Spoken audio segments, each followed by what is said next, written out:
欢迎来到热点新闻频道，请订阅并关注以获取最新资讯。南派三叔操刀，张新成丁禹锡民国探案，这剧一开播我就要熬夜追。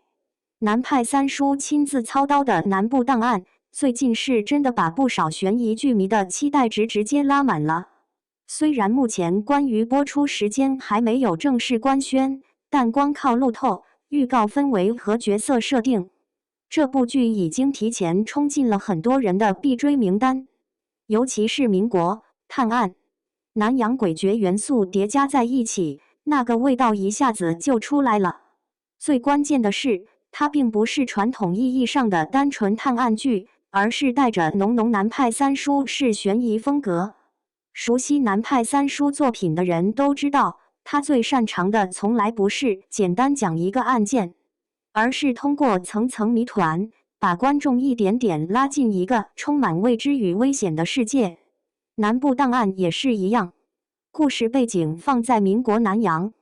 本身就自带一种潮湿、诡秘又危险的氛围感。一开场就是水鬼望乡的离奇案件，再加上神秘毒草黄昏草、瘟疫阴谋、军阀势力交织，各种元素堆叠之后，整部剧的悬疑感直接被拉满。那种越查越危险的压迫感，很容易让人一口气追下去。而且南洋题材本来在国产剧里就不算特别常见，潮湿阴暗的码头、神秘古老的异域传说、民国时期复杂混乱的势力背景，再加上带着一点克苏鲁气息的诡异氛围，光是想想都觉得很适合深夜追剧。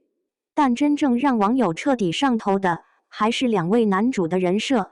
丁禹锡这次饰演的张海虾，几乎从设定阶段就已经自带爆款角色气质。前期的他是冷静理智、擅长布局的智囊型人物，那种温柔克制又心思缜密的感觉，其实很符合丁禹锡本身的气质。但偏偏这个角色最绝的地方，还不只是温柔，而是后期逐渐崩裂后的反差感。因为张海虾后来会经历重伤、瘫痪，甚至在精神压迫下分裂出另一个极端人格黑虾，一个是隐忍克制，一个是狠戾疯狂。这种双重人格设定本身就特别考验演员，稍微演不好就容易显得刻意。但从目前放出的片段来看，丁禹锡的状态居然意外适配，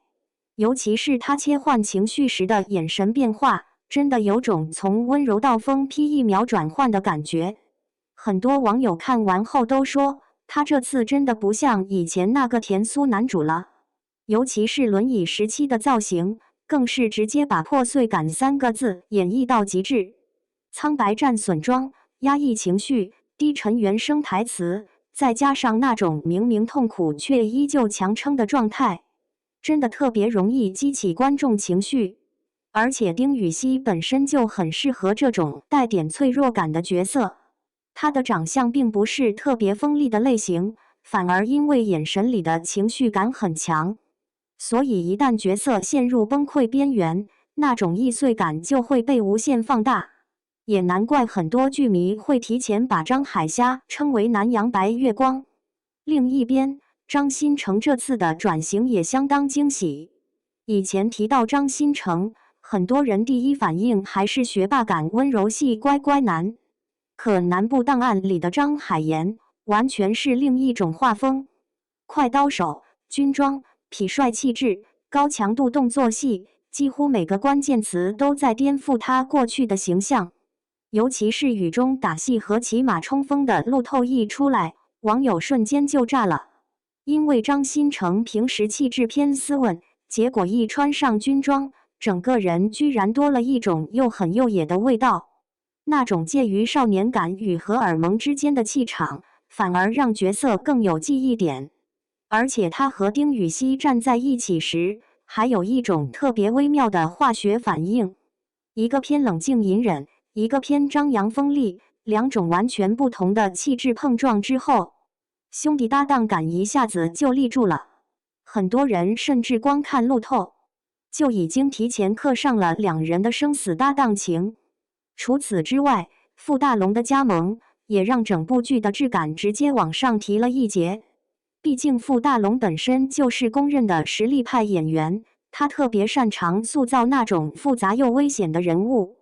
尤其是反派角色，一旦落到他手里，往往会多出一种令人不寒而栗的压迫感。所以很多观众现在最期待的，除了悬疑剧情本身，其实还有几位演员之间的飙戏。再加上南派三叔亲自参与剧本把控，这种原作者坐镇的配置，也确实容易让原著粉安心不少。毕竟很多 IP 改编最怕的就是魔改，